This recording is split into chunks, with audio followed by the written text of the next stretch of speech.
we talking about this week? Welcome to another episode of House Rules.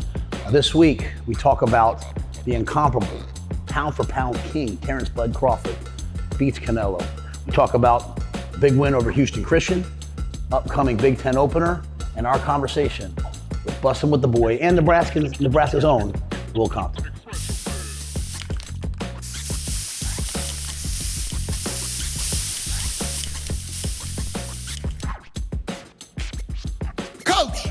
Fun game. Give us something, though, that we didn't see. Give us something behind the scenes. Well, I walked in at halftime. You know, last week, I went a little bit viral for snapping at halftime. This week, it was like 38-0 or 37. I can't remember, 38-0. But, we got the ball. They moved the ball at the end of the half. And then we got the ball back. And then we had 2 minutes, and we didn't go down. So I know our guys. I know Dylan wants to play another series. I know the offense wants. They all want to end on a high note. So I go in the locker room. I tell the coaches. I go in with Dane. I'm like, "We guys think? Should we just stop them now?" And we got Big Ten playing the week. They're all like, "Yeah, let's put the twos in." All right, good. I say, just don't tell them though. I want the twos just to walk out in the field and be like, we call them the red, and they have to go out. Oh shoot, run out and play. And I tell the defense, "What do you guys want to do?" They're like, they'd already been playing the twos a little bit. Same thing. Hey, whatever you do, do not tell them. That they're going in. I want everyone thinking they're going in. So I walk into the team while they're making their corrections to coaches, and I'm like, "You guys okay with the way we half ended?" I said, "No." I said, "Me neither." I said, "That's why the twos are going in." I'm like, "Ones, you lost your chance to play." And I walk away, and I'm like, "What's wrong with me?" Like I just said not to tell them, and then I told them. 30 seconds later. But the funny thing is, you get around me long enough, like the guys kind of get it now. They're like. Dylan, I mean, he was irate. Dylan was like, "I want another series, I said, "No, we have the Big Ten next week." Like, a couple guys got hurt before the half. I was like, "We're not going to risk it." I was like, "And you knew I was going to take you out anyway. That wasn't really because of how it ended." He goes, "I know, Coach." So they get me. They know me. They know the broken, pieces of me. But yeah, that was the halftime. I couldn't even follow my own plan, bro. The best is you let the cat out of the bag 30 seconds That's later. what I'm saying. I can't even follow my own. I mean.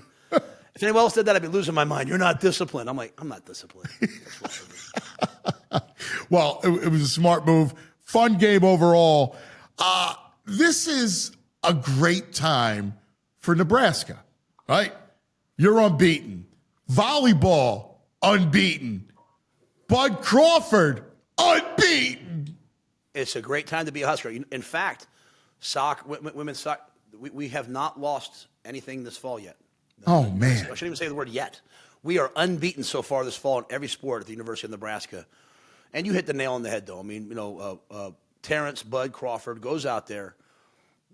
People, he's an underdog. He's an underdog. But as he said, he's been an underdog his whole life. That's his words, not mine. And he goes out there with the Nebraska N on his mouthpiece on Netflix and proves he's the best fighter of his era. I'd say, should I say of all time? But he said, hey, don't compare eras. In his press conference, and here's what I love about Bud. You see how respectful he was? He brought Canelo's belts back. After all that, he respected Canelo. They're 2 first-ballot Hall of Famers. But what a time. I mean, I went and saw him after the fight. Everyone around them was wearing Nebraska. The only person not wearing a Nebraska N was me. I was like, let's go. It's a great time to be a Husker, man. To be a corn Husker. He's amazing, man. I love his story. What was it like?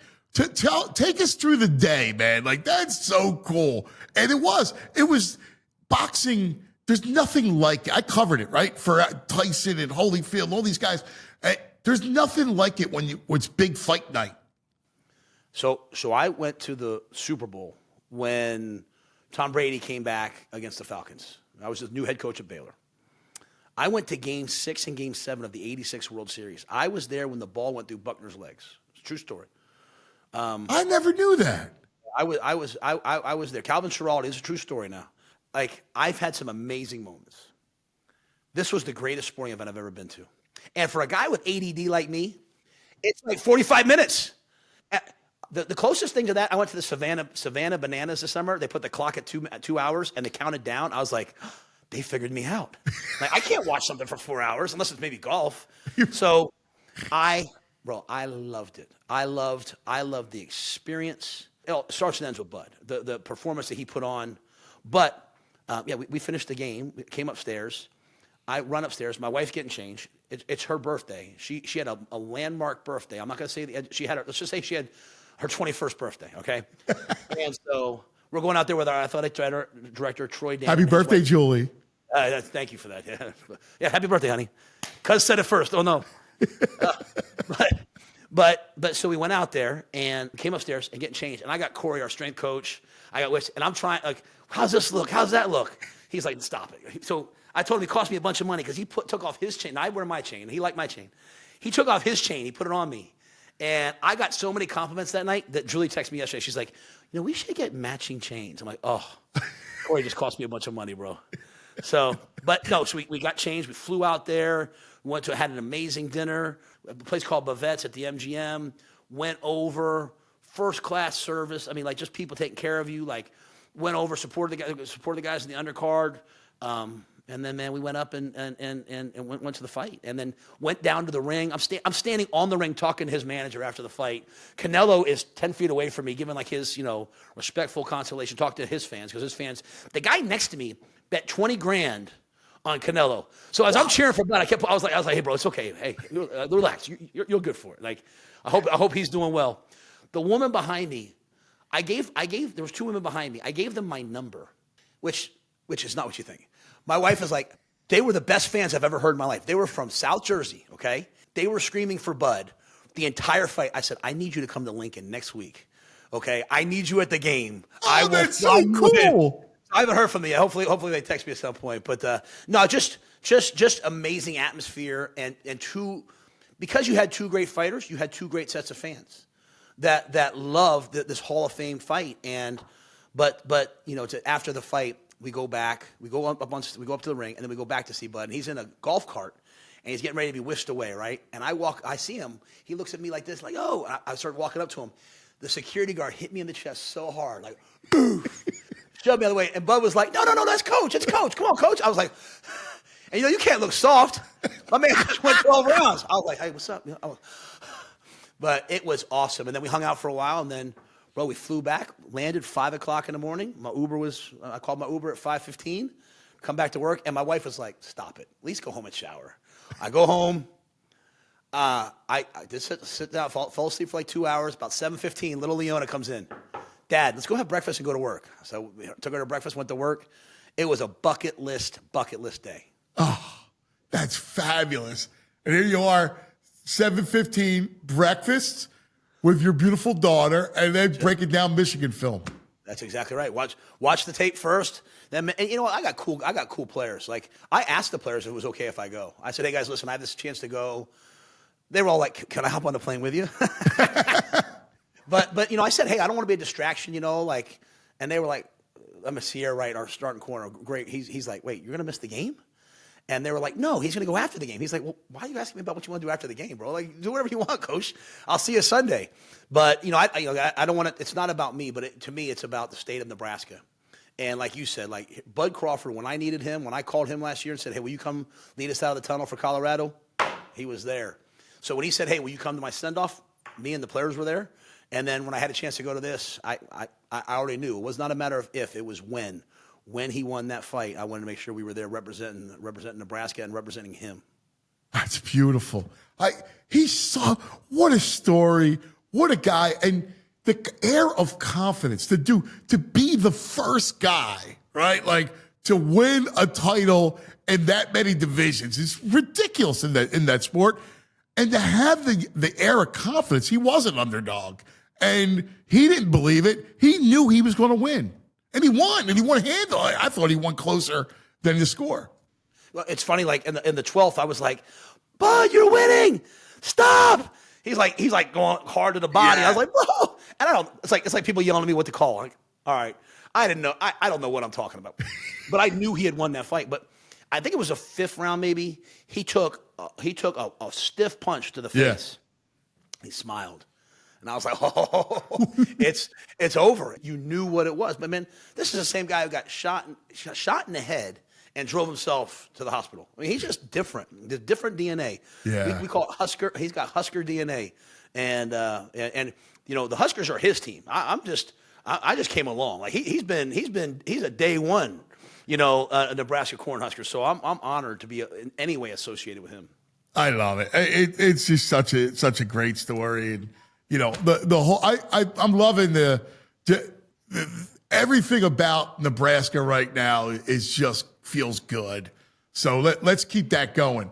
All right, we like to go cover big stories across college football.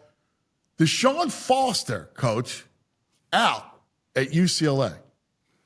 Yeah, I'm sad about that. Deshaun was a player at UCLA when I was a young graduate assistant, and stayed in touch with him over the years. Here and there. So happy for him when he got that job. Martin Jarman, the AD there's a good friend of mine.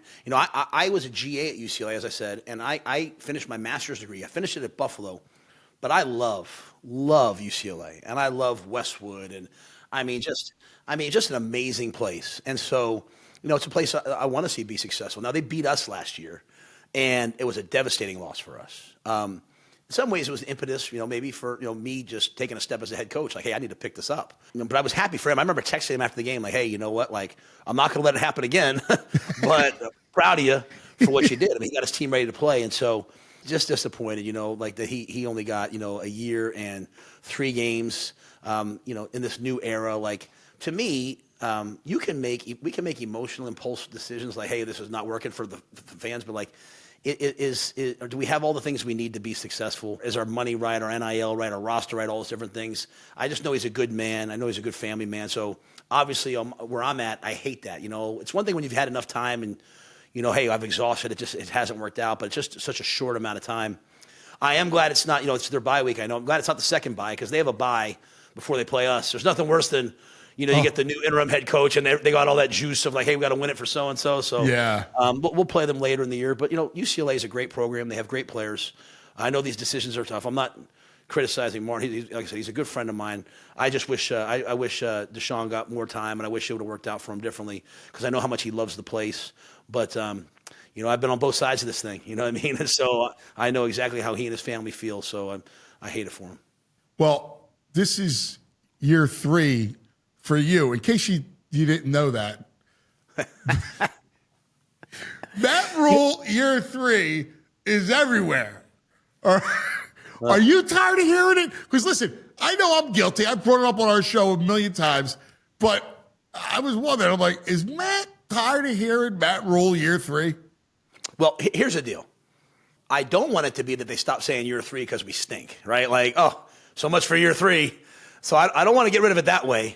I would like, because again, this isn't about me, right? It's about our guys. Our guys are the ones out there playing. So I'm hoping now, it's a whole different animal now, right? Non-conference is over. We're starting the Big Ten. Oh, by the way, let's start with a ranked opponent. National TV. Let's start it that way. Yeah. But what an opportunity for our guys. And so, the year 3 thing, like, to me, I can't wait for year 3, but year 4, year 5, year 6, like, this is a place. So you go back to the Bud Crawford thing. Like, I've been waiting my whole life, and I love, how much I love Temple. I love Baylor. Love it. Made great friends when I was in Charlotte.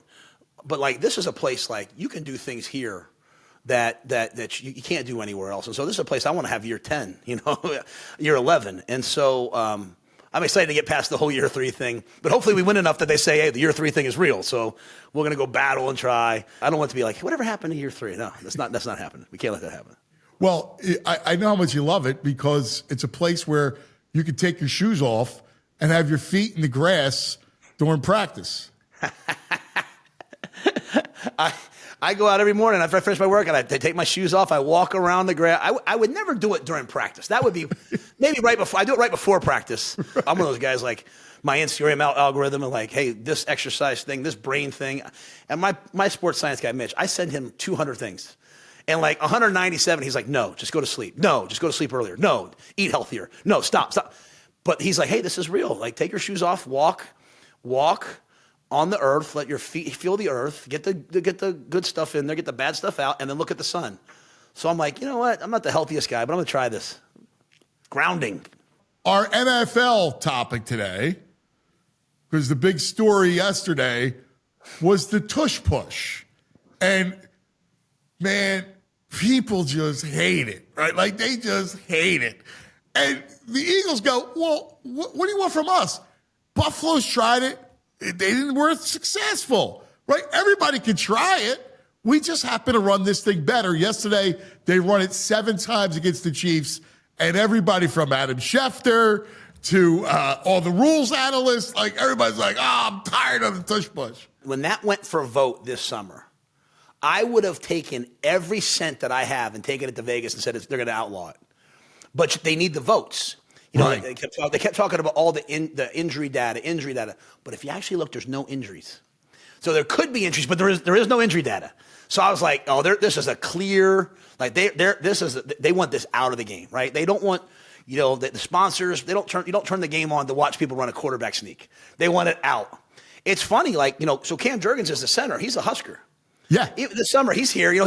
He won the Super Bowl. He's had surgery. He rehabs at our place. That's how nice our facilities are. And I'm sitting there. I'm like, bro, explain this to me now. And even he's just like, it's kind of what we do. Now, they do have one of, if not the, and I'm partial, I think he is the best offensive line coach in football in Jeff Stoutland. Yeah. Right? Descendant of George DeLeon, who was my mentor. We have the same mentor. Stout, just guy makes great players, makes great offensive lines, and they do it better than anybody else. And so, to me, the mark of being a great team is when they start trying to outlaw what you do. And you're right, exactly right. We've tried it. We can't do it the way they can do it. They are elite at it. And everyone's saying, there's so many flags and they're offsides. Well, then throw a flag for them being offsides. If the center's heads past the ball, is that a penalty? If that's a penalty, throw the flag, and all of a sudden, 4th and 1 will become 4th and 6. But let's not have a PR campaign against it. Stop it. Stop the play. And so, I think it has a name. How can you get rid of a play with a name? Exactly. It's got a name. It needs to stay in the game. What do you like better, tush push or brotherly shove? I think tush push is brotherly shove makes sense with Philly, but I think tush push is elite. And you know what? You know who doesn't get enough credit on it though? I think Jalen Hurts doesn't get enough. And you saw at the end, Chris Jones is one of my favorite players in the National Football League. And Jalen, I played against Jalen at Baylor when he was at Oklahoma. Played against him, I think my second year in the National Football League when he was at the Eagles. I just think people fight for him and play for him. And I think he's one of the ultimate competitors. So you see him at the end of the game, him and Chris Jones, they're both talking trash to each other. And that's just two warriors. It's like Canelo and Crawford, just two warriors. But I think he doesn't get enough credit for, he does make that play go. The O-line makes the play go, but he does get in behind there and drives he squats his feet. 600 pounds. Exactly right. Exactly right. So people are like, well, just outlaw him then. Oh, you can't outlaw him? Oh, let's outlaw the play. No. It's got a name. It stays. Done. I like it. All right. Coming up, anything but football. And this is where we hit you with a question, this time from the audience. All right. So, you know what? If you don't mind, the interview's been great, but I'm going to take a quick break. Hand me that, please. Thanks, bro. I don't know if you guys use Chomps. I got put on a Chomps not too long ago by actually the dietitian who's kind of helped me as I've lost these 40 or 50 pounds. And they're elite. I have them everywhere. I have them at home. I have them here in the office. I have them down in my locker. And here's why. Every stick has at least 10 grams of protein. The turkey ones here, they have 12 and no sugar. A lot of times you eat these things, there's sugar everywhere, but I love them. So I would just tell you guys, this is not some sales thing. This is something that has helped me a ton. I hope it can help you if you're interested in. If interested, go to chomps.com/rules15 or use code rules15 to get 15% off your Chomps order and free shipping. That's rules15 for 15% off Chomps and free shipping. This one's mine. Get your own. It's not very often that the student becomes the teacher, but that's how this moment feels right now. Here I am, this up and coming, struggling podcaster, just trying to make it. And one of the guys that I look up to more than anyone in terms of elite content, the ability to interview, and just an all-around amazing guy, I have a chance to talk to today. So it is my great honor to have on House Rules, Will Compton. What's up, my brother? Dude, I'm so fired up. I got the shirt. I got the If We Die, We Die. We got a big one this weekend with the Bussin Bowl. I'm juiced. I love that you're doing the podcast. You had a lot of external noise when it first dropped, but I loved it. We had communicated before you started it, and I Dude, I just respect a lot of the stuff that you do. Coach Eckler's there. You got a sports psychologist of mine that I used to work with, Ben Newman. He works with you guys some. And so there's a lot of ties there. But all the things I hear, dude, I'm fired up to be here. I'm fired up to be on House Rules. This one feels like it should be in person because we could probably talk for 3 hours. That's right. I already got the vein coming out of my neck. Well, I think it's important to say that, like, when I was thinking about doing this, I called you and I said, like, hey, what do you think? Like, because, there's an optics thing to this. Like, shouldn't he, you lose one game, they'll all be like, well, shouldn't he just be coaching football? But I know, this is the world that I'm in now. Like, I have more parents of recruits. We had a kid commit to us last week, and the mom said, I watch everything you do. I want my son to play for you. And it's like, that's the world we live in now. Yeah. 1,000%, man. And people love that behind the scenes look. Like, again, even as an athlete, like, we took our licks. Like, our first year, Taylor's PED came out in the summer. Our first year of doing the podcast, the Titans started off 2-4, and every week it's like I'm sitting there. This was when I was a free agent, so I'm watching on the couch. But every time they would lose, I'm just like, oh God, here we go with the focus on the podcast, this, that, the other. It's just now, looking back on it, it's like you just had to sit in the pocket. Because, again, it's like it's just going to keep going. It's just going to keep ascending. People love to hear the behind-the-scenes stuff that you show. Really, your content team across the board at Nebraska. I think Nebraska, everybody knows I'm biased, but we have one of the best content teams in the game. And, it's funny you say that. This summer, I was at an event, and we were in Palm Springs. I was talking to the son of a big donor of ours, and he had his girlfriend there. And she said to me, she said, I feel like I know you. And I was like, okay, because? And she's like, my boyfriend makes me watch everything that you guys do, all the content. She goes, I don't even like football. And I was telling her some of these things we were thinking about. And she said, Coach, just remember this. I'll never watch football, but I'll watch documentaries and shows about a football team. She's like, you have to keep doing this. And so I'm not like, when I first got here, I was like, put the cameras away. Like, I'm old school. You're like, get that stuff away from me. But what I realized is recruiting now, this is the new, like, Oregon, when I was in college, Oregon was, who talked about Oregon? And what they did with how they rebranded themselves, and they were so elite with their uniforms and with their swagger. Every kid now that I recruit has grown up as Oregon is the coolest thing. Credit to my boy Dan Lanning. They've done but it's going back to Chip Kelly, right? Bellotti. This is our chance, I think, our content team, what we do at Nebraska and Nebraska football, the stuff we all put out, it's our chance to make ourselves the brand that everyone else wants to be.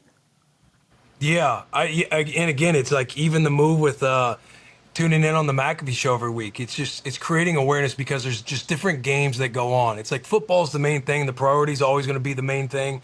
But it's like, as well as anybody, being in a position of leadership, being in a position of like operating, kind of managing people, operating a business. It's like if you have the capacity for it, then why not do it? If you have the time, if there's times or pockets in the day where this stuff is happening anyway, why not give an inside look, give a real, authentic look? Because authenticity wins over everything else. And I think that's what people appreciate.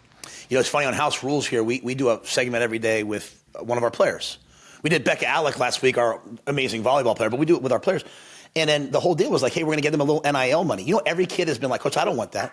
Now, I'm sure they'll take it. But they're like, yeah. It's just they want to be part of it. They want to be heard. They want to be seen. And so whether we're doing like a walk and talk with the guys after practice on the Huskers, or whether we're doing something on House Rules, our guys, they've grown up in a culture of content. They feel appreciated, seen, and heard when they're a part of it. When I got fired at Carolina, like all the media people kept asking, hey, you want to make a comment? Da-da-da-da-da. Some even like threatened me. Like, if you don't do it, we're going to do this. Legitimately threatened me. That's for another time. But it was like, hey, I didn't want to do that. I didn't want to like take shots at people. I didn't want to like go. And I also I was thinking about my next job. I didn't want to get sued because there's things in your contract. You can't say anything bad. So I never said anything, right? The first chance I got to talk about getting fired was when I went on the bus. I didn't really know you yet, but I was down in Nashville recruiting Demetrius Bell. You let me come on, and so many people have told me, like, when I sat there and you were like, hey, done, I said, no, I got my ass fired. And it was almost like I made light of it, and all these people who thought, whatever they thought, it kind of made the situation way different for them, and it endeared me a little bit to them. First of all, I appreciate that, but Isn't that kind of what you guys can do? You guys can paint a picture for, like, I watched what you did with Ndamukong and Sue and he was talking about getting circled. I showed it to our guys, like, this is it. Like, you guys bring people to life so that people get to see who they really are. Yeah, again, it's the authenticity of the locker room. Like, people love to see these people humanized and talk through certain things. We had The Miz on.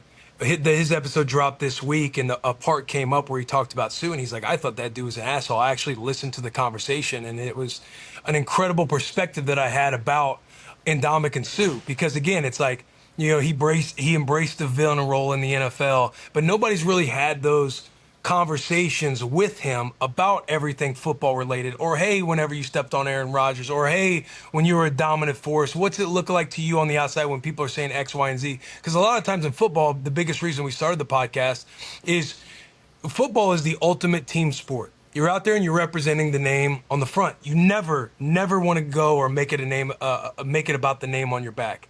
And there would be these conversations that you have around the facility that you're aware of, whether it's in the sauna, the steam room, the cold tub, before practice, after practice, the bantering going around, to where you can we wanted to bring out what the locker room looked like to everybody. Because a lot of the times when you're getting the microphone in your face, you're in the locker room, it's probably after a tough loss, everybody's assholes is tight, so you're not going to get a whole lot of sound bites from a player. But when you step on the bus and come on our show, I feel like that's kind of like where our pocket is. We get to kind of sit in there and bring the authenticity out, bring the humanizing factor out of anybody who sits on the bus. I love that.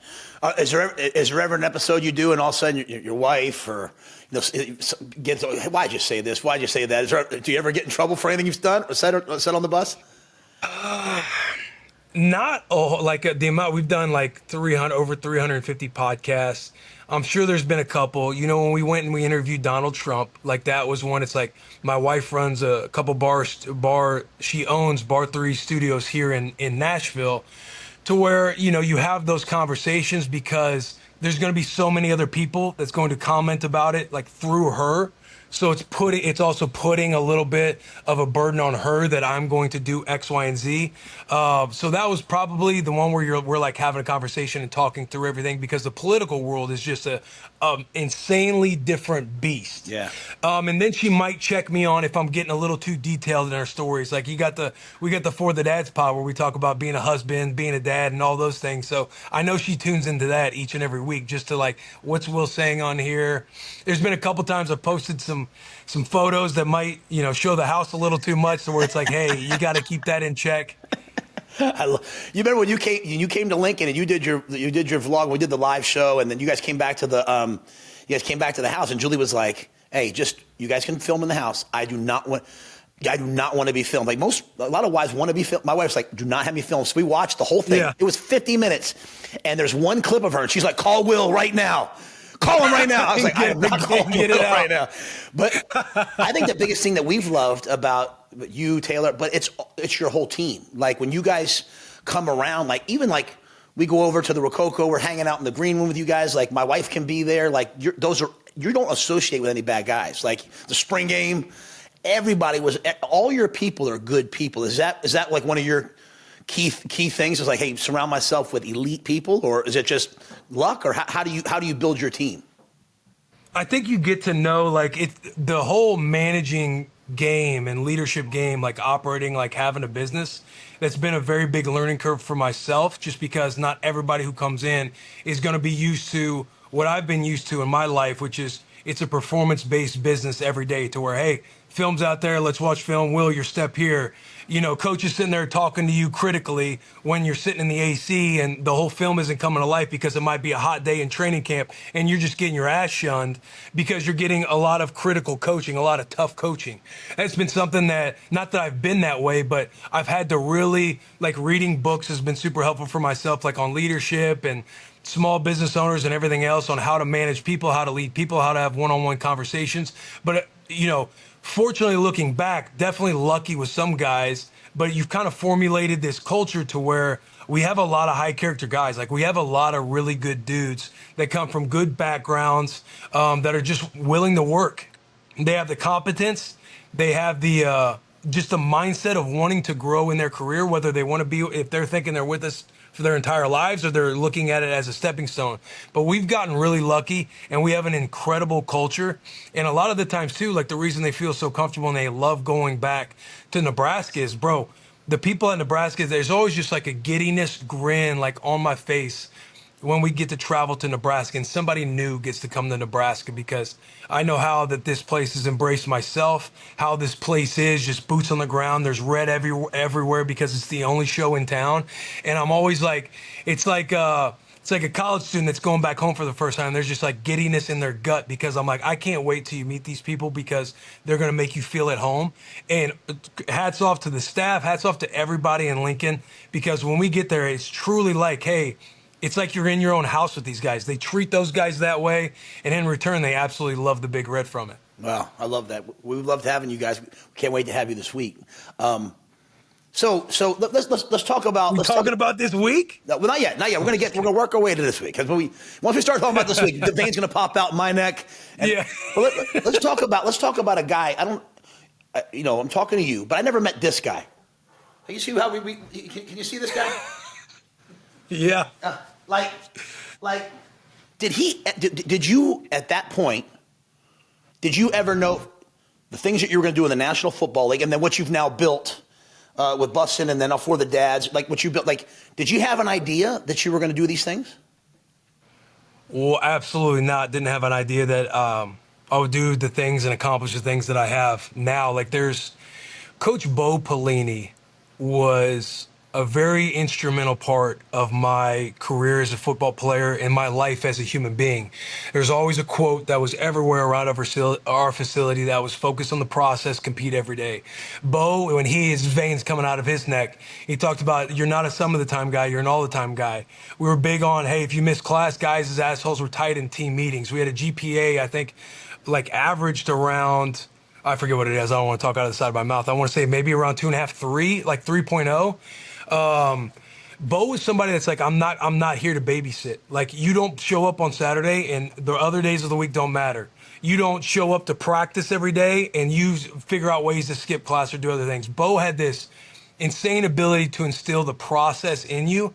And as far as learning football, I feel like the way he thought philosophy-wise, defensively, set me up for my career in the NFL by far, bar none, as far as offensive tendencies, formation shifts, the pressure to communicate with the entire front four, the back, when you're in the back seven.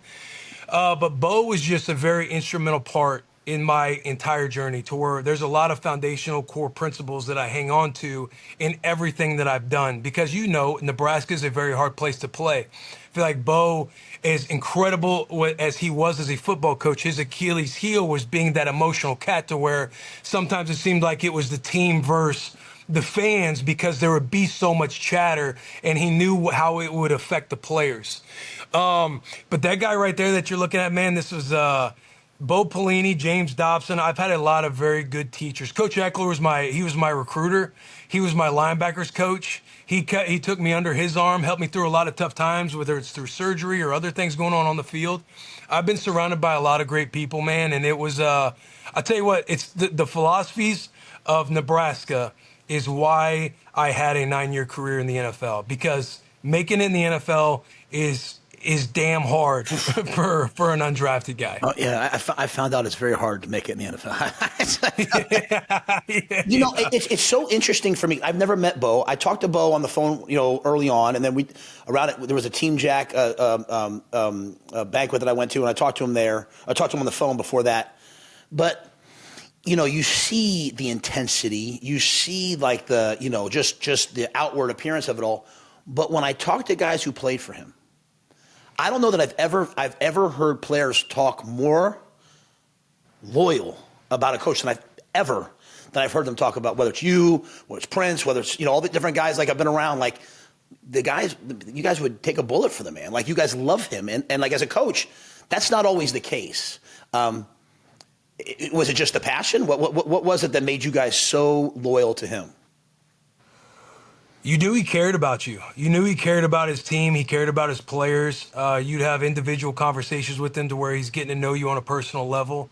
And the guy, like, you see it, highlights, clips, everything else. He wore his emotions on his sleeve. He felt like if Nebraska was wronged in a situation or a call, he's out there with the refs. He's got a lot of good memes, a lot of good videos out there to where you can find those things. But you just knew you had a coach that had your back no matter what. I know I've been very blessed to have the platform that I have now.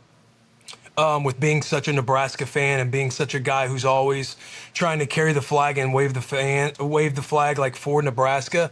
And I just remember like when ex-players would come back and talk to us, or there would be ex-players around the building.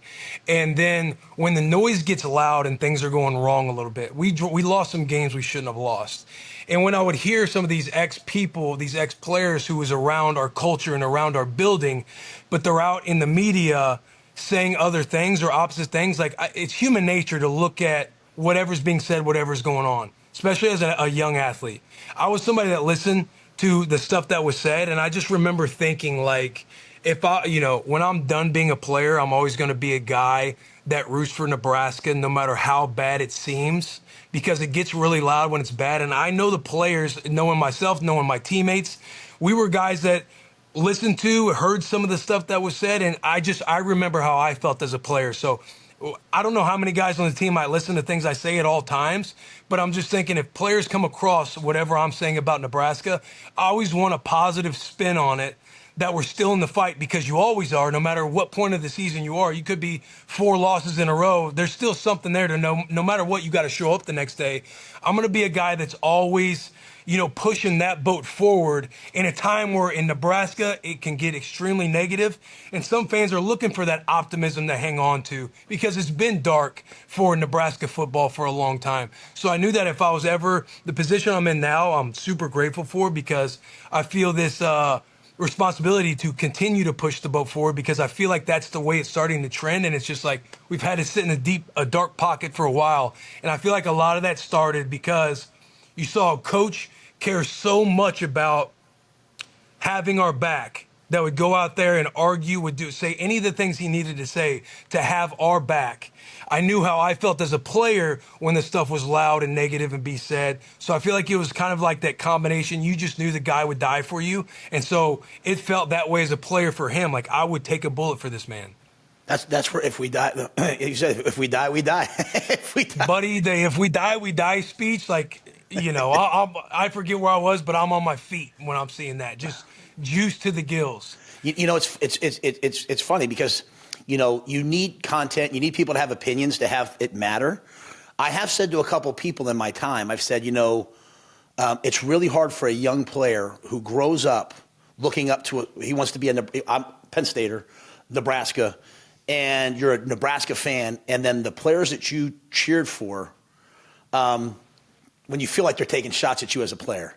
It can be so demoralizing when your heroes are saying, hey, you're not at our level. And I think that's one of the hard things, in just modern content, modern college football is like, how do you do that? That's why I've always appreciated, like, I remember apologizing to you. You came to the Michigan game 2 years ago. I was like, bro, I'm sorry. It's like, but at the same time, like sometimes you have to go through some things in order to get to where you want to go to.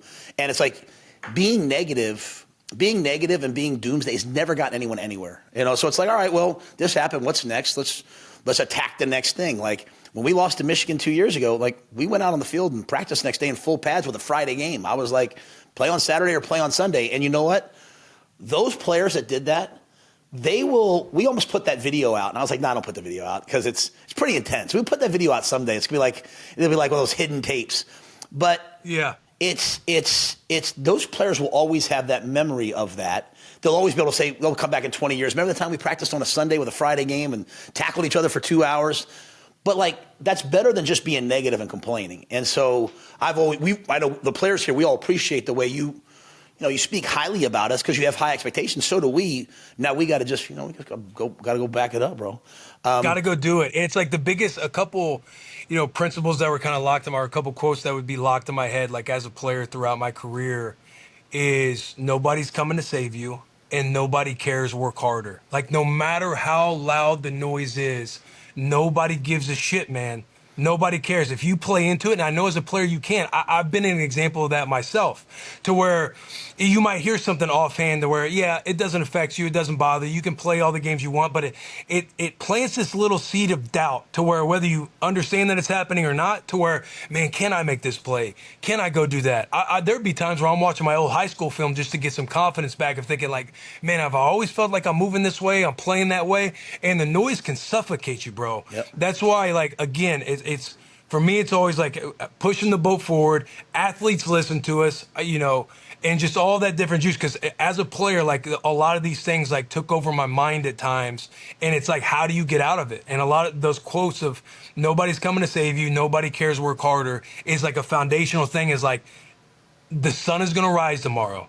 You can either continue to sulk in your sorrows and find any excuse for this next game not to happen, or you put your feet on the ground, you put your head down, and you just get back to work as good as you can. You know who's been foundational in that for me is listening to the videos that Deion Sanders puts out. And people might not, I mean, I respect the heck out of him and the way what he talks about. And I've heard him say, like, hey, you want all this stuff. You want the car, you want this, you want the watch, you want all that, then you're going to have to deal with the noise, and the noise doesn't go away. And this pressure that you're feeling, like, this is what it is. And if you're a Sanders, like, either you win or you hear it.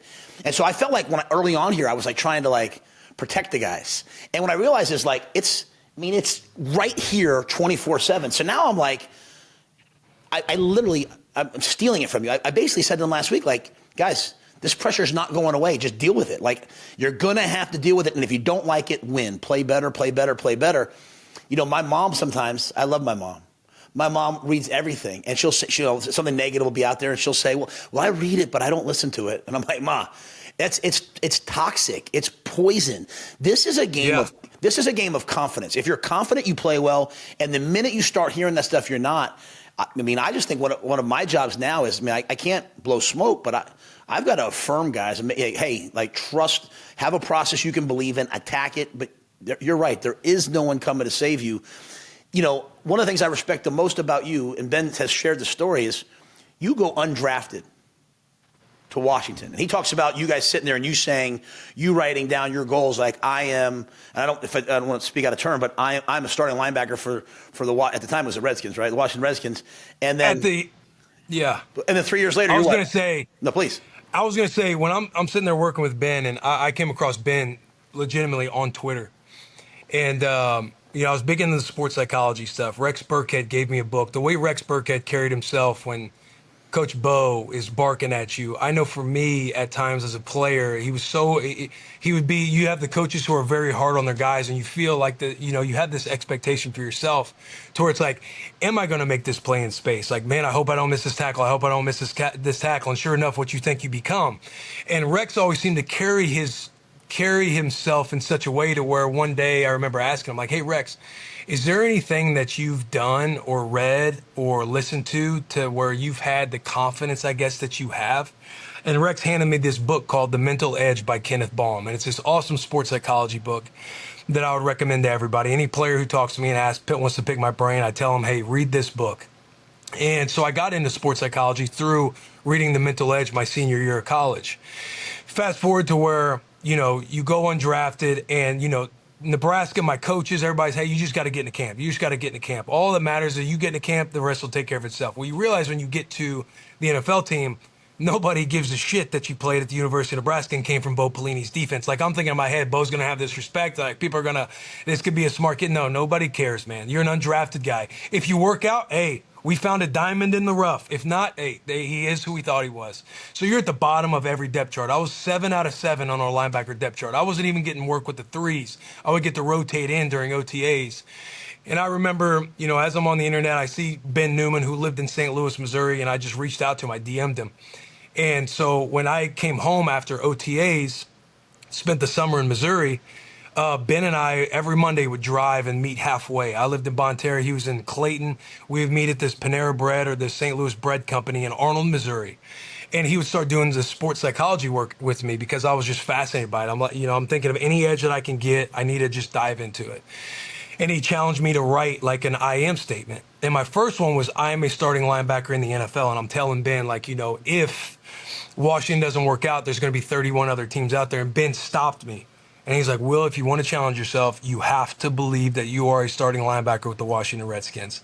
So he is forcing me to write, I am a starting linebacker with the Washington Redskins, and all these different things. But we started to build out that prize fighter day, what my goals and everything like kind of looked like. And Ben was a mentor of mine pretty much my entire career, but we were deep in it for those first few years. And so you go from 7th out of 7 on the depth chart, and in your third year, you're a captain.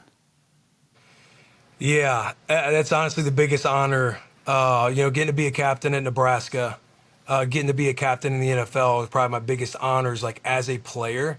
My first year in the NFL, I was practice squad the entire time. I had a good preseason my rookie year to where they kept me, I was on the Peace squad. I got activated the very last game of the year and backed up London Fletcher in his last game of his entire career.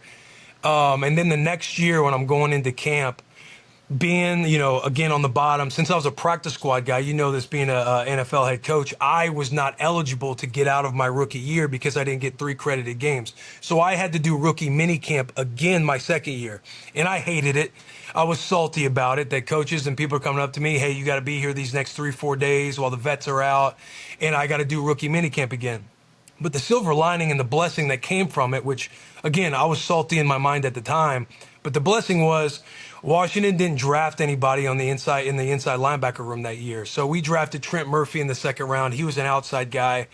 And so that was kind of the new shiny toy. But I got to work with one-on-one, like with the defensive staff, that rookie mini camp, because all the vets are gone. I was the only kind of familiar face. You're filling bodies just for the rookie mini camp. You know this. You got your draft picks, a couple preferred free agents, and then you're just filling out bodies to do rookie training camp and get through a few days. And so I got to work with Jim Haslett, our defensive coordinator, our new linebacker coach, Kirk Olivedati, and just preparing in OTAs. I remember I would go and sit and break down film on our offense any off time that I had, because I'm thinking in my head, all right, it's going to be day 1 install stuff, day 2, day 3. They're going to have some outside zone. Day 2, what are they going to have off of it? They're going to have a boot off of it. I'm breaking down stuff to where it's like, all right, it's 21 personnel, it's I formation. The X is nasty inside the numbers. Hey, alert, play action pass. Everything says this is 100% play action pass when the X is inside the numbers. If he's outside, that's when you're looking for the open side run or power or anything else. So I remember I was game planning the offense during OTAs, and I'm being demonstrative in my communication when I'm out there at rookie minicamp, to where day 3 of rookie minicamp, the defensive coordinator comes up to me. He's like, hey, Will, you can play in this league, right? And I'm thinking, yeah, like I just need an opportunity. And he's like, where are you at on special teams depth chart? I was like, I'm the 3s. Like I'm not on the depth chart with special teams. The next day I walk in, I'm 1s across the board across special teams. And that's when I feel like it kind of catapulted my opportunity, because the coaches were able to witness this guy knowing all of his communications. You can trust him. He knows everything going on right now offensively. He's calling certain plays out. And that's what helped set me up to make the team in year 2. Then in year 2, I had 5 opportunities to start. My first game, I played okay. I played to where KO, he's with the Seahawks right now, I think, as the linebackers coach. And he was like, hey, there's guys who are starters in this league and there's guys who are backups. Like, I know what you're capable of. You looked like a backup in this last one, but we're going to continue to get better. I played better against the Titans. Starter comes back, I don't play. And then there's a 3-week stint at the end of the year where in that 3-week stint, I want to say fantasy point-wise, I had led the linebackers in tackles, and I had been taking control of the defense, again, communicating very well, to where it helped set me up for that year 3, because after year 2, I go in the exit meeting, and KO, he was transparent with me. He's like, Will, listen, we might draft somebody, Perry Riley and Keenan Robinson, they're going to be the guys going into year 3. You're not going to beat them in shoulder pads and helmets because you're not the athlete that they are, but I fully expect you to win this job in year 3. And so that kind of set me up for the 3rd year, to where I ended up starting 10 games. The 4th year is when I was voted captain in 2016, and it kind of took care of itself, bro. But it was a grind, and something that I look back on fondly, because there were a lot of trying times. There were a lot of times where I'm salty and I'm bitter at the world, because I'm on practice squad and I'm not getting the same opportunities as guys ahead of me. A linebacker would get hurt or tear his ACL. I think I'm going to get called up from practice squad. They bring in somebody else. Shanahan telling me we think we got a little secret by keeping you. We know stuff about you that other teams don't. And to where I was bitter, and Newman would fly out and he would check in with me and he's like, how's your mental? How's everything going? And it got to where I'm saying stuff and it sounded like I'm pointing the finger everywhere else other than pointing at myself. And he's asking me, how's your prize fighter day going? How's your self-talk doing? What are you telling yourself every day? To where it was ultimately a good check on myself to, hey, yeah, I'm not doing the things that I had set out to do when we first wrote up this roadmap. So again, it's like I've had a lot of good mentors in my life, and Ben being another one.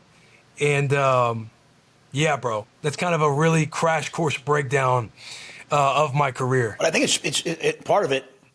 And you're talking about hey, you saying, hey, I need to do these things and having this mentality. But I think sometimes when I'm hearing as a coach, I'm saying to myself, like, man, the power of showing belief in a player, right? The power of walking up and saying, hey, Will, you can play in this league, or hey, Will, I fully expect you to play well and earn this job in year 3. It's like, I think as I've gotten older, now that I have kids, we talk about for the dads here in a minute, like as I'm a dad, like the power of being the first believer, of telling someone like, hey, I see this in you, like, and not just the outcome, but like, hey, you got this toughness, you have this, you have this work ethic, you have these things. It's like, that's all I want my kids. I want people around my kids who don't see what they can't do. I want them to see what they can do and push them to go do it. And it reminds me as a coach, like, be careful what you say, man. Like, what you say is going to live with a young man for a long, long time. When I'm around you start talking football, whether we're at dinner in Nashville, like you get passionate when we start talking X's and O's. And there's a coach somewhere there inside there, isn't there? There's a coach. Buddy, I say it all the time. If I didn't have a mic in front of my face, a whistle would be hanging from my neck. I love it. I love this game so much. It's taught me so much about life. It's taught me so much about adversity. And you're right. You talk about a responsibility a power that you have, that whether you identify it or not, thinking back on myself as a player, like my head coach, my position coach, my coordinators always had this ability to, I'm sitting with my wife and we do couples therapy, and my therapist is sitting there breaking down, and they're like, hey, the biggest trait that all athletes have that she works with and comes across is words of affirmation. Like, athletes need words of affirmation because we live in such a day-to-day performance-based world to where, if I'm not doing my things at home, or I'm sitting there telling the therapist the stuff that I feel like I'm doing and Charles might not be acknowledging it, she's like pointing that out. Hey, these are opportunities to help out old Willie C that he's kind of looking for. And I don't know it at the time, but I sit there and think about how hard my dad was on me. I sit there and think about how hard Coach Bo was on us, how hard, Shanahan, Gruden, Vrabel, any head coach that I've played for. And it's honestly, it is that. It's like anytime that I've had a coach tell me, like, whether it's positivity, whatever it is, like, there's a little kid inside you that all you want to hear is that your dad is proud. And when that happens, it juices you up. It's like when the world and the outside noise is saying this, that, the other, when any of my head coaches would sit there and put it up on the board and say, hey, they're saying this about you, but this is what we know about you. And it's in front of the team, it's in front of the players, to where it's like there's almost this weight that comes off of your shoulders, to where it's like, we are in this thing together. And you're almost relieved that it's getting addressed and that you're having some personal time with your head ball coach or your position coach, whoever it is, that it kind of like, it relieves you a little bit. And that is like a power and a responsibility that you carry, because that's all it takes. A guy might be struggling and all they might need is a pat on the back. All they might need is a question. Hey, what's going on? Like, what are you hearing out there that's different than what coaches are telling you? Because a lot of coaches will sit up there screaming, guys, don't listen to the outside noise. You should just listen to what we're saying inside. Right. And if it's not addressed, or if it's not spoken to, like it's individualized, or because coaches talk a lot in generalities, but once you feel like it's personal and individualized, that's where I feel like for me as a player, it always hit. I talked to the staff today, and I talked about, we had a kid come running in. The non-travel guys lift at 6:30, and so I'm in there working out. Little plug for me. I'm in there working out this morning, and a kid comes running in. You look good, by the way. Hey, Ben Newman challenged me, man. He challenged me. Yeah. But it's 6:32. The kid comes running in, and I was I got mad that he came running in late. And Corey, our strength coach, is elite, handled it. And then I get a text, he's late. Immediately, everything's real time. And then about 4 minutes later, hey, mistake. He was told to go to treatment at 6:30. That's on us. I told the staff, 10 years ago at Temple, I probably had to be restrained. Yeah. And what I've learned, bro, is instead of just reacting, saying, hey, why are you late? What's going on? Or, hey, what's going on? I have a 20-year-old son. And during camp, I was reading something on Instagram about being a good dad, questions to ask your kid. And I said, hey, buddy, what's something that you don't think I probably understand about what it's like to be your age today? And, man, he started talking about it, and I was like, I better start asking these questions more often. I think the power of asking questions instead of talking first, and as parents, we love our kids. As coaches, we love our players. We want to fix everything. But just ask the question. Ask guys. Because to your point, telling people not to listen, hey, don't listen to the outside noise. And when you do, you almost feel guilty that you're listening. Instead, the best thing that happened to me in my career was getting fired, was being a meme, was getting chanted at. Because I can actually sit up there and say, hey, guys, I know exactly how you feel. I've sat there and dreaded going to the grocery store before. Man, I'm working 18 hours a day trying to help this team win, and yet I'm embarrassed to go to the grocery store. That doesn't make any sense, but that's how you feel, right? And so I think I'm so glad, not that I went through it, but I'm glad I got through it because now I see how much pressure our guys are under. Buddy, you hit it on the head, man. Kids, young men and women, it's there's a pressure and an expectation that us as well, we carry with ourselves to where if you feel like you're falling short of the expectation, you feel like you're letting a lot of people down. It could be self-induced. It could be outside pressure that's going on that you're not aware of. It's again, a couple examples, and I'm always pulling from playing football. But Vrabel, he had a thing, hey, if you're going to be late, shoot me a text when you're driving over and if it's late. If you're late, I'm telling you, it's going to be all good. And he's if it becomes a habit, that's when it's a problem. But if you shoot me a text and you're on your way over and you're going to be late, just let me know and it's going to be completely fine. It's just understanding that. There's another time, again, Washington, first preseason as a rookie, to where I missed a tackle. I was a crow flat player and I missed a tackle on the outside leg. And I'm coming to the sideline thinking, this is it. I'm going to get cut. I'm thinking this, that, the other, because I knew what it was like playing for the Pelini staff. And Coach Raheem Morris comes over. He's like, Comp, well, why you got your head in the ground? Hey, who cares, man? You missed a tackle. That shit's going to happen. You miss again, just miss on the outside leg. We got guys running inside out. And I just remember thinking, damn, you feel like you let the team down when you make a bad play to where all I needed was a coach or somebody to say that I'm seeing as the authoritative figure, that I'm seeing as this is the expectation, this is the jury, judge, and executioner, to come over and say, yo, why are you hanging your head? You missed a tackle, so what? Go back out there and do it again, and when you do it again, do it on the outside leg because you got guys coming inside out. And that kind of freed up my mental. The Vrabel example kind of frees up your mental on not being late, but just knowing this coach isn't so wound tight to where if you're off by a minute, you're almost scared to say what your excuse even is, other than yes sir, I let the team down, it won't happen again, and you're just beating yourself up versus just a pat on the back, hey, what's going on, what happened? All right, yeah, let's get that fixed, or hey, that shit happens, go get in the meeting. That's right. And you just feel this world lifted off your shoulders, man. There's no doubt. When I left the NFL and came back to college, I was like, man, I need to build a place that's has high standards, highly accountable, but also is safe, psychologically safe for guys. Because I think we all live in a world of the fear of making a mistake. I say to our guys all the time, stop living in a world of what if. Just live in a world of what is. What if this happens? What if that? And I see it with my kids. I see it with the young people that I'm coaching. And so I've now gone to a world of for me, I need to live in a world of affirmations. I have to say to myself, I am this. That's why I love the statement, I am an NFL linebacker. I'm a starting linebacker for Washington. I am. We're in the last game, and I've got this unbelievably talented young player. And Will, one of the hardest things about being a coach is you look at a player who's 18, and you know exactly what they're going to be like at 22, 23. And you're just bro, I'm going to push you. You have to go through some adversity, and you're going to end up here. But they can't see that. They're just oh my gosh, am I ever going to play? Am I going to get through next week? So it's so hard for them because they're living right now, but we see it here. So I got this guy, he's so talented, and he's out there, he's kind of playing in the last game, and you can tell he's playing not to make a mistake. And I was like, come here. I was like, every play, just say to yourself, I'm a freaking killer. Like, I'm a killer.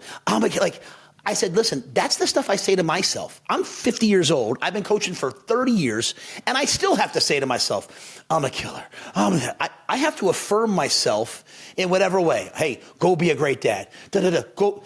I have to affirm myself because I now believe more than ever in the mind-body connection. I believe that if you have to speak it into existence, now you've put the work in too. There's no doubt. But absolutely. And so now as a coach, I have to say that to the guys. There's a big difference between feeling like convicted, like, I should have done that better, and feeling shame. And I think because there's so much, people are watching everything we do now, when a guy makes a mistake now, they just feel shame. And it's hard to play when you're feeling, I'm not good enough. I mean, like, that's a hard place to live, man. Dude, absolutely. I think even what you're saying too, like, where this player is going to be at 22 years old, and you're almost holding that standard at 22. And so you might, you're critical, you're tough on them, you're everything because you know what they're going to be. But in that time, it's a lot like being a parent too. Like it's like I'll have a sense of what Rhule can be. And it's like if something happens adversity wise, you're almost thinking, all right, this is good. Like this needs to happen without the compassion, not like the soft, like you need a coddle component, but in a way of they don't even know what that looks like yet. So That's if right. I come and put my hand on Rhule's back and I kind of talk her through, hey, Dada used to feel embarrassed all the time. Let me tell you about some times Dada used to be embarrassed. Or let me tell you about a time Dada lost a sticker and almost lost his mind, and here's how I handled it. But it's like the same thing with athletes too. Like, yeah, they're 18 right now. They're going to be a beast at 22. But a lot of that tough coaching, I know as a player who had a lot of expectation, expected a lot of myself, when you're getting coached really hard and you make a mistake as a young player, in my mind, it would go to, man, I wonder if I'm going to be what they think I'm going to be. Like, I feel like I'm letting people down, like I'm not even close to where I should be in my development. When really it's like the coach is just being hard on you. He knows you can take it. He knows he can say certain things to you, but I'm not knowing that in my head. Like, I'm thinking like, yeah, I'm thick-skinned. I can take a lot of stuff, but I'm also this weird little doubt creeping in, like, man, he's coaching my ass hard. I feel like I did all right there. I guess I could have done that better. Like, am I not progressing the way they want me to? And you're just in your own head all the time. And your head, being inside your head is your own worst enemy a lot of the times. So I said that team meeting, I said to ask first, the second thing I said, and I got this from Coach Mosey, and it really goes like Carol Dweck and growth mindset versus fixed mindset. But the second most powerful word I think we can do with the guys is yet. Like, I'm not a starting linebacker for Washington. I'm not a starting linebacker at Nebraska yet. Like yet is the most powerful word, it's like, to me, because it's telling guys, hey, you're not where you need to be, but you're going to get there. And I think you can get there, because when you feel like, as a player or as a coach or as a man, as a woman, as a business, when you feel like, man, do people not believe in me, or can I not do this? Like, we just need someone to come along. You said it really well. Put your hand on their back and be like, my dad, I had the greatest dad. My dad couldn't, he never tried to do it for me. But he'd be right behind me, put his hand on my back and say, yeah, you can go do it. Now you have to go do it. Like, not the parents that go do it for them. But my dad would say, you can do it. You just can't do it yet. Just do it again. Try it again. Try it. And he would have me try it until I could do it. And as a result, I have quotes on the wall about, I'm a lion, I will persist until I succeed, because it's about yet. And I don't think that that's soft. I think that's exactly right what you said. Like, we need people helping our kids, helping our players get to like that next proximal zone. Like, I told our guys, it's like, I can't dunk. You probably can still dunk. Like, remember when you wanted to jump, you jumped up, you tried to grab the net, and you finally grabbed the net. And then you're like, can I touch the rim? Then you touch the rim. Then you could grab the rim. Then maybe two hands, then dunk a tennis ball, then a volleyball. Then next thing you know, Willie C's out there windmilling it. Yeah. You always just get a little bit, you're just always getting the next thing. And if you grab the net and you say to yourself, I'll never dunk. No, you just can't dunk yet, but guess what, bro? You just grabbed the net. Now let's go grab the rim. And I think I wasn't coaching like that 10 years ago. I mean, you talk to your boy Ionitis. He's going to be like, who's this guy? Who's Rhule? But yeah, I love some Ionitis, dude.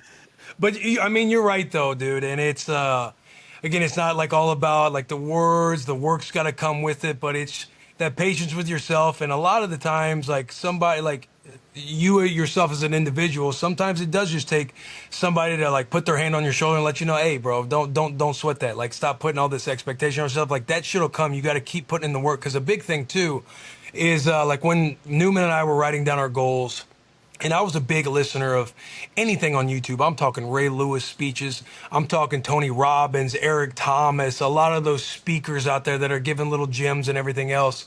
And a lot of it for me was like, all right, you start with the end in mind. I am a starting linebacker for the Washington Redskins. And then after vision becomes process. What does the process look like? What does a starting linebacker do every day? What is he eating? How much is he sleeping? What is he putting in his body? What is he reading? What is he listening to? How much is he studying? Then you want to embody that process for that end result to come. That end result might not ever come, but what you build foundationally within that process is what's going to carry you over to the next phase you do in life whenever adversity does strike. It's leaning on that process. And the third thing, like the third pillar for myself, was always, how can you review it and see it every day? You're able to recite that quote. Like, you got quotes, you got I am statements, you got all these things that are probably around your office that just remind you, just because that repetition is going to become recognition that will become behavior. So it's start with the end in mind. It's all right, you have this goal for yourself. You know, day one Will Compton's not going to be the same as day 30 Will Compton, because in the offseason, you can do whatever you want. You can sleep in, you can eat cake in the morning if you wanted to. Your parents aren't around you. It's up to you. You have this awesome goal. Now, what does that process look like to where you can hold yourself to this standard every day? And then how do you have it in front of your face? Like for me, it would be a lock screen on my phone. It'd be stuff around my room to where you can see this stuff every day. So then it becomes you. I don't even know how I got to that point, but I'm with you. So I haven't asked you this. I talk to you a lot, but why for the dads? Like, what was the genesis of that? So before we get started, I do have a special guest that wanted to say hello to you. You just wanted to say hi. Hey, Matt. How are we doing, brother? How are you? You know what? Hey, I can't wait to see you this week. I can't just. I'm excited forget to see the you too. rivalry. I'm excited to see you, brother. I'm excited to see you as well. I do want to say this. You've done an outstanding job with that program. Everything about the Matt Rhule year 3, it seems like you have a great ball club out there that plays sound football. When you put on the film and you're just like, these guys know what they're doing because they're coached the correct way. Seems like you have a lot of integrity and character. And this is not like, I'm going to now turn this into, we're going to do I'm sitting here like this. Actually, I know. I I'm can sitting feel here in my head that wanted to say, don't drink the Kool-Aid here. Don't. No, I know I'm probably gonna at some point lash out and be nasty about something, but I'm very proud of what you've done with the Cornhuskers, man. I'm looking forward to Saturday. That's it. That's all. Thank you, brother. I'm Thank done. you. Friendly rivalry. Good Friendly clean- rivalry. good clean And game, that's what Bill. makes the Big Ten. Hey, also, your fan base is getting a little nasty. They're starting to have a little more fire, and I like it. A lot of F Michigans when we're for Cincinnati. You know, It was good. Here's all I'll say. I love the Big Ten that, we can have these amazing games, have a Bussin Bowl trophy. We can have this. But, that's what makes the Big Ten great, that we can all agree to shake hands after the game. We're classy college football. And you know what? I love Nebraska Nice. I think it should be 6 days a week, though. It shouldn't be on Saturdays. Nebraska Nice Yes, afterward. sir. Yeah, I like that. All right, man, have a good one, brother. That's awesome. Good. That's good. Good, clean game right there. Hey, right? Yeah. I feel like there's some sort of subliminal message in there, Will. I didn't know what it'd be. I didn't know what it'd be. A lot of respect for Matt Rhule. I feel like there's something in there, Will. There was some sort of subliminal, Yeah, trust something was me. there. He's throwing 7 different kinds of smoke right now. So tell me about For the Dads, bro. Tell me about it. So, in the space that I'm in, I've always enjoyed creating in a space where I'm also a massive consumer. And since having Rue and now Scotty, I've always found myself, I've loved the locker room. I love everything we do with Bussin with the boys. And I've always found myself consuming a lot of parenthood and dad content. And I just thought it'd be cool. I love being open about my family stuff. I love being open about being a dad. It's a very fun, a very tough life as well. And I thought that there was an opportunity to create a space for dads, to build community, to engage with other dads out there. Because I feel like a lot of the times too, it's moms have it way worse than dads do. And all dads, husbands, they would agree, mom carries an insane load, whether at home, whether they're juggling jobs and raising kids. The older generations, it was more dad goes out and works. Mom is home being a homemaker and everything else.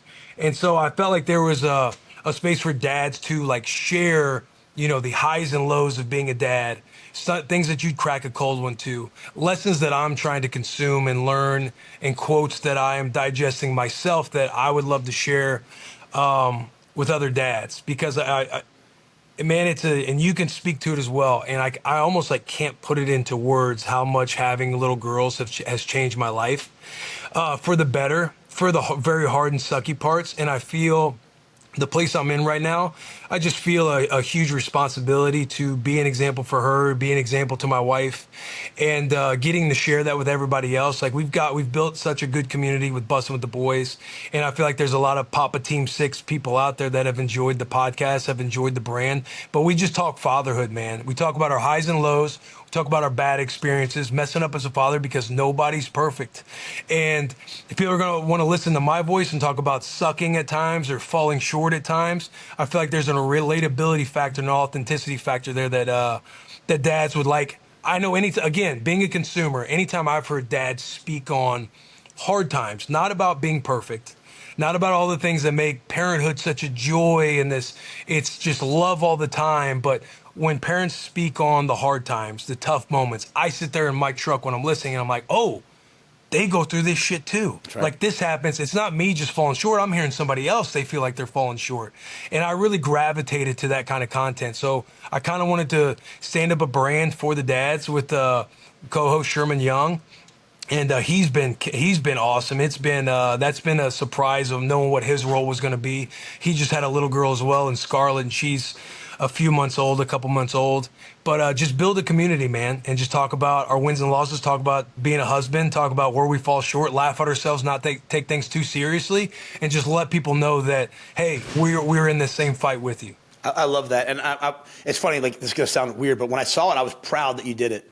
I saw it and I was like, this is, because I think that's what our world needs too. We need to talk about being great dads. But we also, it's like we all feel so much pressure because we fail so much as fathers. Like, you know, like you might, like my son might do something and I say something afterwards and I'm like, why did I do that?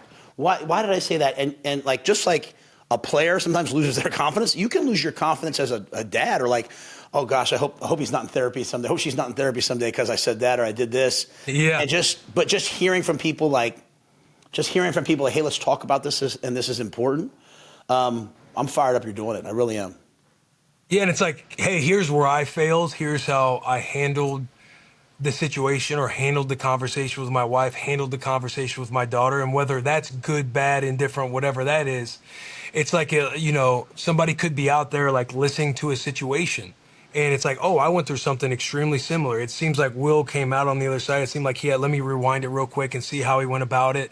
Because a lot of times, like us as men, dude, we're just so, what's the word? It's like we fail. We do a very poor job of communicating well and talking about feelings and emotions. And especially as a girl dad, like you're in a completely different game. I grew up with two brothers. I grew up with a mom who was a superhero to me, but was very tough, like working on the bus. She could fix the car. She could do all the things. She was a working mom. She was a great mom at home. My dad, he worked most of the time. He commuted over an hour each way and back every day from work.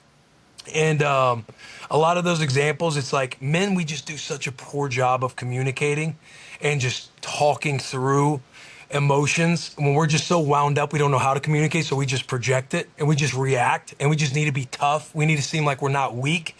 And so I feel like having a space where we talk about our weaknesses and we talk about our shortcomings will just help the next father out there. I'll let you know you're not alone, because I have guys sitting here with me and I'll be like, you should go see Dr. Stout or Dr. Bree, and they're like, that's not what men. I'm like, well, I'm pretty successful and I do it. Like, why are you saying, like, that's so antiquated, bro? Like, you have someone who went to school to tell you how to think, even sometimes just like take 10 thoughts you're having and just summarize them down to 2 is elite. Like, why would you not take advantage of that? But if you have a podcast, if you're not comfortable, if you have a podcast, your podcast, and you can listen to For the Dads, and you can hear that, and you can in some ways deal with the things that you're feeling, it might be free therapy, it might be free advice for us, those guys who need it.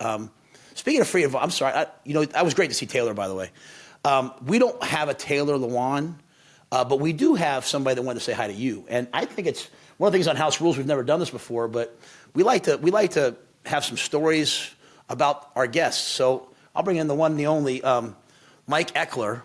And Eck, you almost got fired recruiting Compton, didn't you? Did something like that happen? I did. Coach Osborne came in and he told me, he said, listen, Missouri and Illinois turned him in for illegal recruiting. It appears that, you can't have someone's name tattooed on your body. I was crushed. I stood up. I just want you to know. I stood up and I said, Coach, because Coach Osborne said, no, Will's going to lose a year of eligibility and you're going to be off the road for a year. And I said, Coach, I resign right now. Will Compton cannot lose a year. So I had your back from the get-go. By the way, you have my back, Hey, by the way, happy pre-birthday, man. 36 years old almost. Yeah, on Friday. So I'm hoping for a birthday hug from you. And listen, not one of your back-slapping ones. Like, just give me a genuine, like, we're boys hug. Listen, this is a big game for us now because, when Coach, he's my agent now because he called you. Because Will called you up and he told me if we win this game, I don't owe him the 3%. So this is big. I got a lot riding on this game. Yeah, we'll talk about those 3% fees after the season's over. That's right. Hey, it's funny. Like I'm one of those guys. Like I don't like when people tell me who to hire. I'm stubborn like that. I'm Italian. And everyone kept saying Mike Eckler, Mike Eckler. I was like, frick. And then all of a sudden, Will called me. He goes, "Hey, you need to look at Mike Eckler." I was like, I respect the man football wise. I gotta listen to him. And then one of the greatest interviews I've ever had. But the one thing is, he treated me like a player the whole time.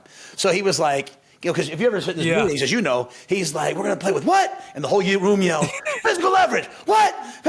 So he's doing it to me in the interview, and I'm exhausted. I'm like, after about 10 minutes, I'm like, I can't do this, bro. It's elite. I love the Socratic method. I love the getting me engaged, but I'm going to drink my coffee, and you just do it on air. And Coach Snow was with me, right? I was like, but it was the best interview and probably the best meeting room teacher I've ever seen in my life, Mike Eckler. Dude, it's you do with Coach Eckler. If you know you're going to go into a meeting with him, you need to have a hard out already scheduled, so that way you can get out of there. You need an exit strategy. That's right. Because that dude will keep you in there. He's juiced the entire time. Here's my favorite. Here's my favorite. I walk by his office.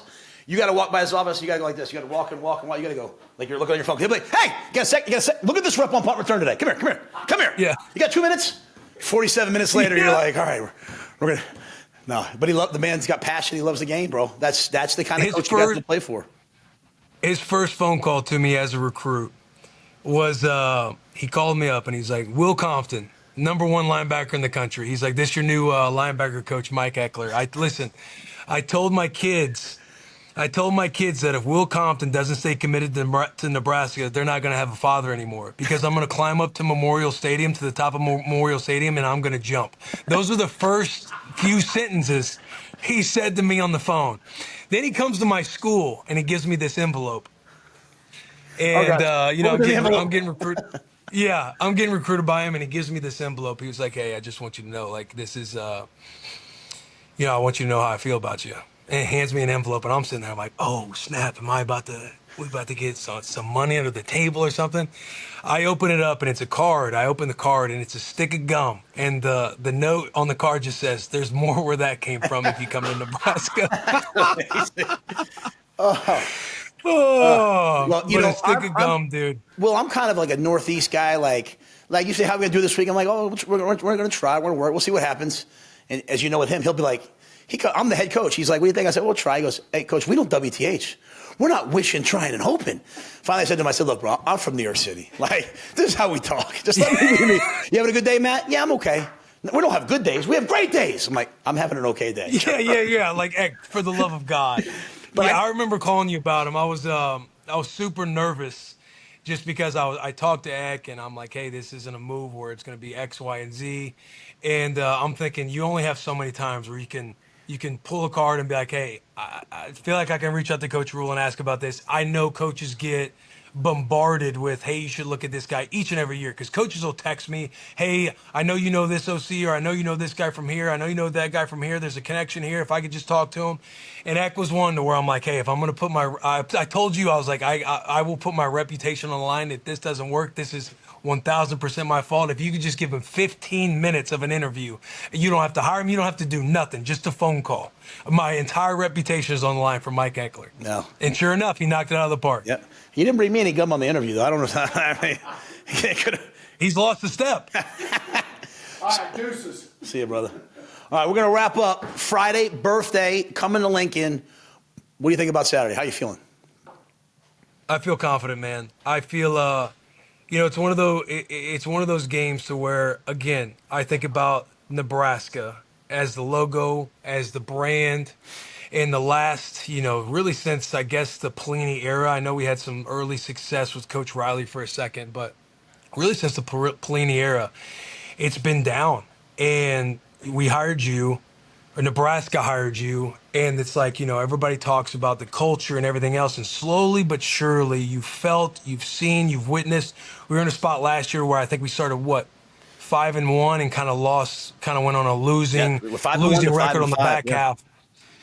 Yeah, to where first year it's like, oh, this is, there's going to be some things to build on it. And I think we're at a spot to where, hey, you've talked about we've lost the bad games. We've lost games by a lot to teams. How can you lose by a little? We've been masters at losing one-score games.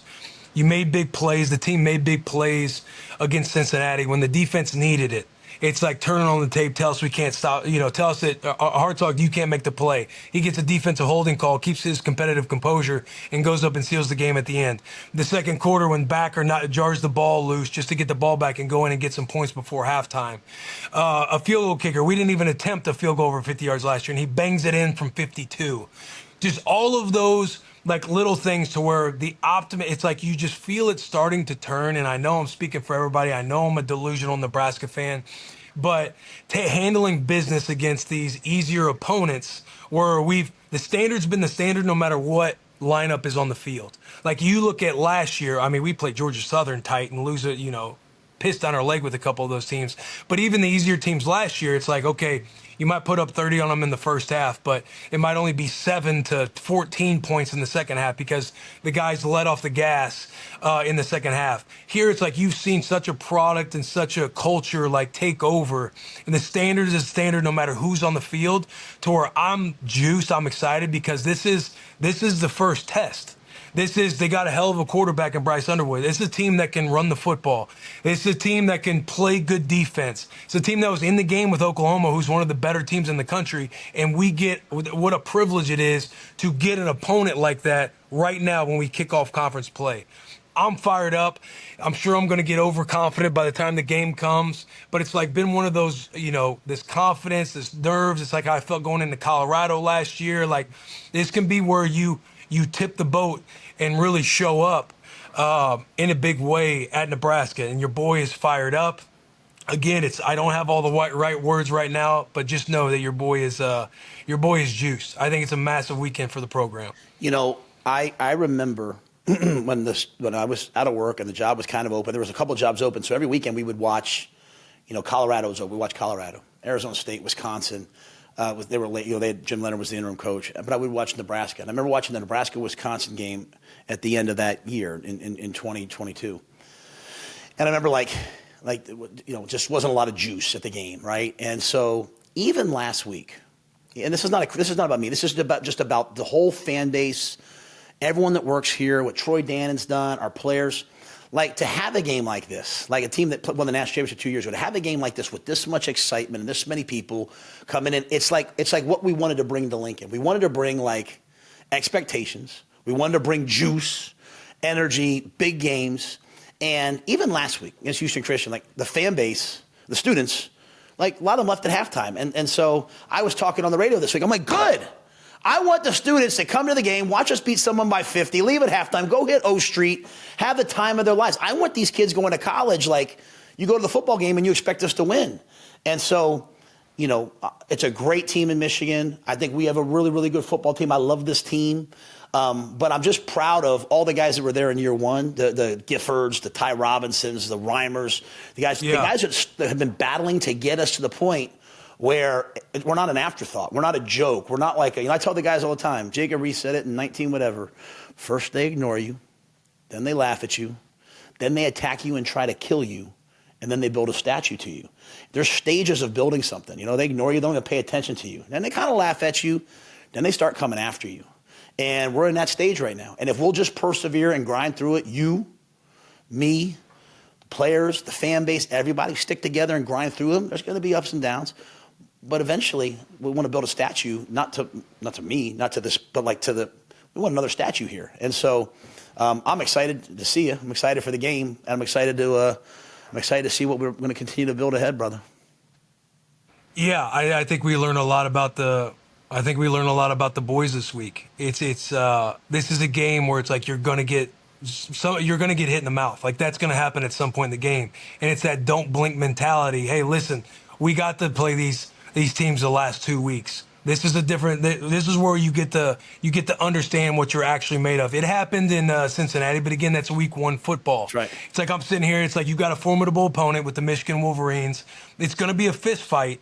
Can you lock in for 60 minutes when those gates close? Can Memorial Stadium be rocking all 60 minutes long when back's against the wall? And sometimes the ball's not going to bounce your way. Matter of fact, hope the ball doesn't bounce your way. How are you going to go back out on the field and keep going and keep looking at your guys to your right and left, communicate front to back, and just know, like, hey, lock us in this foxhole and who's going to come out?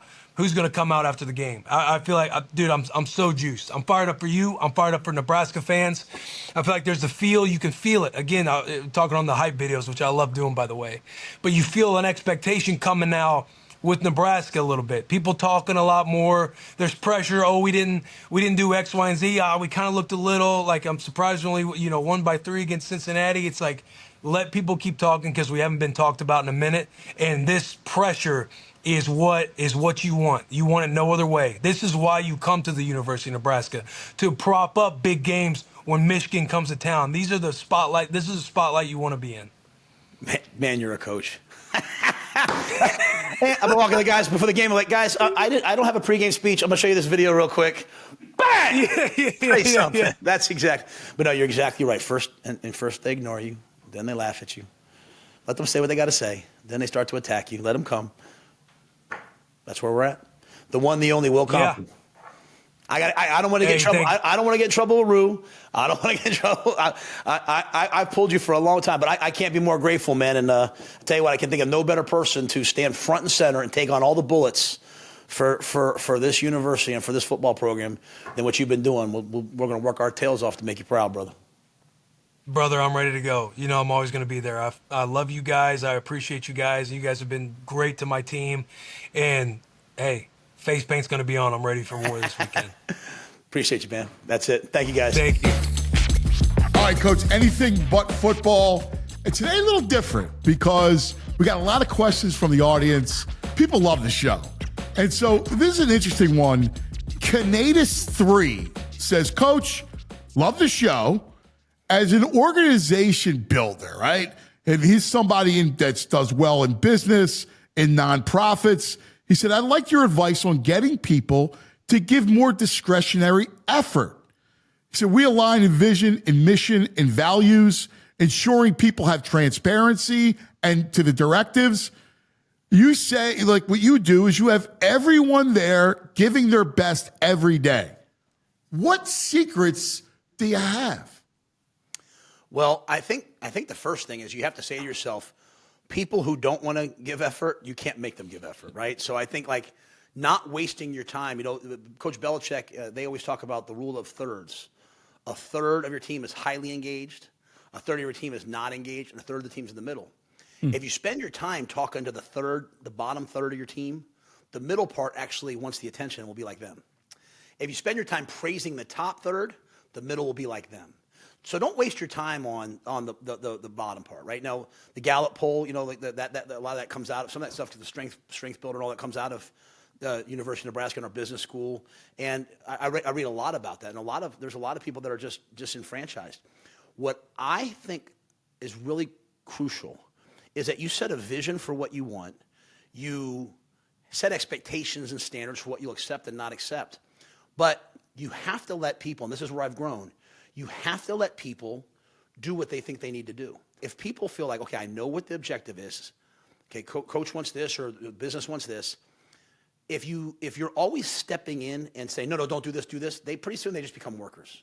And you want owners. Like if you look at all of our T-shirts at the University of Nebraska, they all say own it. I want ownership. And so if you say, hey, no, you own this, you got this. Even if you disagree, it's so hard for me. I want to just argue about everything. But if you say like, hey, no, this is your thing. You go do what you think is right. I think what happens is people start to feel like this is their thing, and then they start to like live and die with this thing. And so I think giving ownership to people, they'll naturally respond. And then I think doing what I did at halftime, saying when someone's not given enough, don't tell them they're not giving enough. Ask them, are you giving enough? Hey, do you think do you think we're putting enough time in? Are you putting enough time in?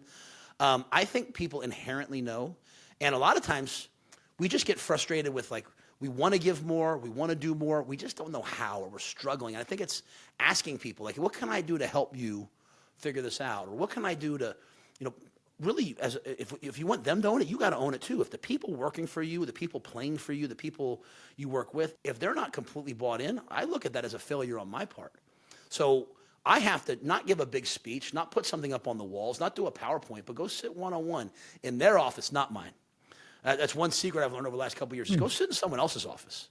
Put your feet up on their desk, not literally, metaphorically, not literally, and figuratively. And just, say connect their work performance with, hey, what's your mission here and what's important to you? Like, if I know that the most important thing in your life is your job, or if it's your family, or if it's your faith or whatever, then it's easier for me to connect it back to those things. And so I think that those things are really, really important. They take a lot of time, and they don't show up on the bottom line. But it's the key. It's why I sit in the lunchroom. It's why I go down and sit in the sauna with the guys. Because it's those conversations are what make people feel appreciated. And when you're appreciated, you feel ownership. And when you feel ownership, then you're going to spend all the time you need. Like, I always tell the guys, like, the bank gets robbed, the bank burns down. One guy's sitting there looking at it, one guy's crying. Who do you think lost their life savings? The guy crying, right? Like, the more you invest, the more you're going to care about what happens. And so ownership, I think, is a really key thing, and we have to give that away. We can't be in control, and that's the growth. And some of the people that work for me are probably going to watch this and be like, really? Like, I'm a work in progress, but I think it's really important. You have to do it. And you will let them fail. Like you a little task, right? Like, learn through that stuff, work through that stuff, and not always jump in to save them. Exactly. It's so funny you say that. So we shot an episode of House Rules this summer with Greg Brown, the CEO of Motorola. And so that'll air at some point. He's a great friend and a mentor. And I was listening to him speak at a conference, and he was saying, like, there's some times where he could pick up the phone and he could call. He knows what the problem is.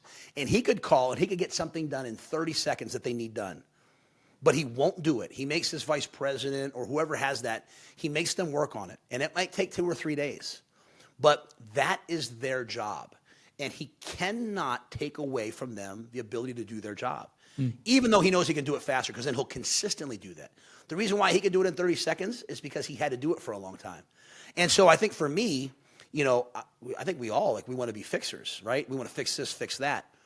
But in order to get people that feel like, A, that they're trusted, and B, they have solutions, is to let them fail, let them work, always there to help if needed, but they've got to do it. And so that's a major, major shift that I've made in the last 2 years. Oh, that's awesome. Canadis, thank you. We appreciate the question. And keep them coming, everybody. Keep putting it in there. Coach loves this stuff. All right, look ahead time. Obviously, it's Michigan. You're going to be talking all about Michigan. I got 2 things. One, the step up now, the Big Ten play. How does that amp up? How do you ramp that up after the last couple weeks? We're lucky that we played a Power 4 opponent, and playing Cincinnati. Now, obviously, we'll have to wait and see what Cincinnati's record is. But, I've watched them, their scores the last 2 weeks. They're exploding on offense. They're throwing for a ton of yards. So we had that nail-biter of a game. Comes down to the fourth quarter. It wasn't like we got out of there at halftime. We had to play 4 quarters. That's one of the key things, I think, getting ready from, like, if you have a non-conference where you've only played, 2 quarters, 2.5 quarters, all of a sudden now you got to play a full game. Are you in shape? Are you ready? We've practiced the last few weeks to get ready for the Big Ten. Yeah. We've worked. We've gone good on good. We haven't said, hey, let's take it easy. We have worked and grinded physically to make sure that we're ready for this stretch that we're going to hit. Because, we played 3 games. We have 9 Big Ten games in a row. And there's difficult travel. There's difficult weather, and there's really good football teams. And so there's nothing to it but to do it. You got to just jump in and go do it. You got to go play that level of competition, and just trust that your players are they're gonna adjust. This is a great football team we're playing. We're facing a ranked team. But that's why you came to Nebraska. You came to Nebraska to play in games like this. And so it'll be exciting. It'll be a great competition. And, I'll try to do my job and encourage the guys our players to go out and do their jobs and see what happens. How do you tell Dylan, I guess you don't, or do you tell Dylan to obviously all kinds of noise? It's Dylan Raiola and Bryce Underwood. And even though they're not on the field at the same time, this is the big story of the game. This will be the headlines. This is the sizzle. How do you tell him to ignore it, or how do you address it with him? Yeah, I don't think so, because I think he knows how good the Michigan defense is.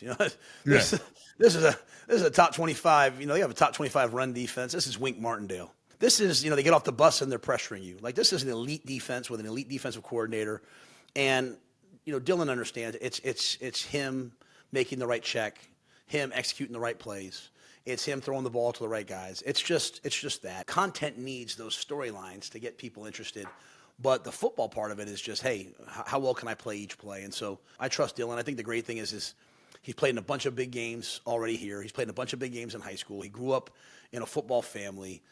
He knows that, the key to being a great quarterback is controlling what you can control and blocking out all the noise. Isn't it true? There is this content world or hype world or what do you want to call it? And then there's the football piece of it. I was having this conversation today about the Eagles. Oh, what's wrong with the Eagles offense? I go, what's wrong with the Eagles offense? Well, first of all, you played Spags, right? You won the game. It was that kind of game. It's not about numbers and fantasy football and passing yards and stats. It's about football. But it's there's two worlds, and once in a while they'll kind of intersect. That's right. No, it's so funny you say that, because the last couple of years we've had a top 20 defense, and we haven't scored a ton of points. And so when we've won close, low scoring games, and people have a tendency to be like, it was an ugly game, it wasn't a great game, because they just associate good football with scoring a ton of points. And there's beauty in playing great defense. There's beauty in a pooch punt, putting the ball down at the 8. There's beauty in running the football to end the game and taking a knee in victory instead of scoring. There's beauty in all that, but that's the football part of it. The other world is hey, it's points, and it's, at the end of the day, in the National Football League, points and plays and passes equals, viewership. And so I completely get it. And you know what? That's the reason why that's why they build huge stadiums. I mean, people want to see those things, but the key is to score one more point than your opponent and go 1-0 every week and execute your mission. I mean, that's really, at the end of the day, what the most important thing is. You probably know, but the Eagles won the Super Bowl last year. Yes. Does it matter if they won by 1 point or 30 points? No, they won the Super Bowl. And so we get that kind of in the playoffs. It's just hard early on because we're trying to predict who's going to be good and who's not. Right. Trying to be relative with everything. It'll all play. That's why I keep talking about the Big Ten. We got 9 Big Ten games. It'll all play out on the football field. And we will know by the end of the year who the good teams are based upon who wins and who has quality wins versus quality teams. Yeah, not about style points. I'm with you. Well, that's it. Thank you for joining us for another episode. Don't forget to like, share, and subscribe on YouTube or wherever you get your podcasts. And please follow us on social media @House Rules. Till next time.